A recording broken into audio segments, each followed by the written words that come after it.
ងតែព្យាយាមថែរៀងសារលការចងចាំ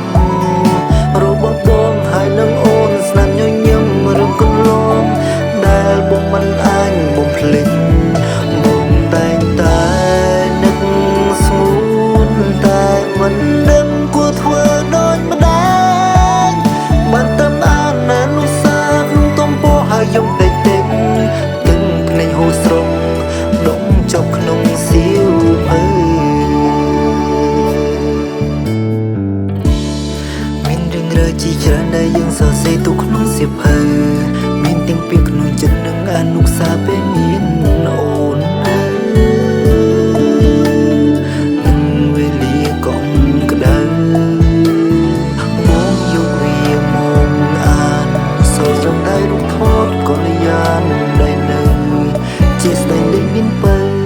បងអង្គុយសោកសៅនឹងដល់ស្ងួនបងតែងតែព្យាយាមថែរៀងសារលការចងចាំរបស់បងហើយនឹងអូនស្នាមញញឹមរឿងកន្លងដែលបងមិនអាចបំភ្លេចបងតែងតែនឹកស្ងួនតែមិនដឹងគួរធ្វើដូចម្ដេច